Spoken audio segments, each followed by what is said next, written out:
அன்பிற்கினிய தமிழ் பெருமக்கள் அனைவருக்கும் அதிமுக பொதுச் செயலாளரும் முன்னாள் முதலமைச்சருமான எடப்பாடி கே பழனிசாமி இனிய தமிழ் புத்தாண்டு நல்வாழ்த்துக்களை தெரிவித்துள்ளார்.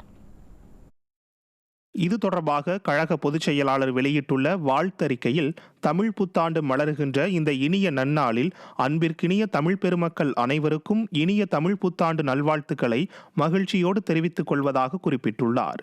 எனதருமை தமிழ் குடிமக்கள் சித்திரை முதல் நாளை தமிழ் புத்தாண்டு தினமாக பன்னெடுங்காலமாய் கொண்டாடி மகிழ்கின்றார்கள் என குறிப்பிட்டுள்ள கழக பொதுச் செயலாளர், புதிய தமிழ் ஆண்டில் அடியெடுத்து வைக்கும் ஒவ்வொரு தமிழரின் உள்ளத்திலும் புதிய சிந்தனைகள், புதிய முயற்சிகள், புதிய நம்பிக்கை கூடிய புதிய உத்வேகம் பிறக்கட்டும் என வாழ்த்து தெரிவித்துள்ளார்.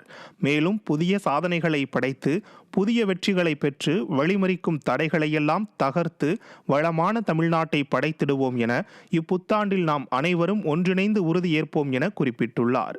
மலர இருக்கும் விசுவாவசு ஆண்டில் மக்களின் வாழ்வில் மகிழ்ச்சி, செழிப்பு, அமைதி நிறையட்டும், எண்ணங்கள் ஈடேறட்டும், முயற்சிகள் முளைக்கட்டும், வெற்றிகள் பதியட்டும், புன்னகை பூக்கட்டும், மனநிறைவை வழங்கும் மங்கள ஆண்டாக அமையட்டும் என மனதார வாழ்த்தியுள்ள கழக பொதுச் செயலாளர், உலகெங்கும் வாழும் தமிழ் பெருமக்கள் அனைவருக்கும் புரட்சித் தலைவர் எம்ஜிஆர், புரட்சித் தலைவி அம்மா ஆகியோரது நல்வழியில் அதிமுக பொதுச் செயலாளர் எடப்பாடி கே பழனிசாமி தனது இதயமார்ந்த தமிழ் புத்தாண்டு நல்வாழ்த்துக்களை மீண்டும் ஒருமுறை உரித்தாக்கிக் கொண்டுள்ளார்.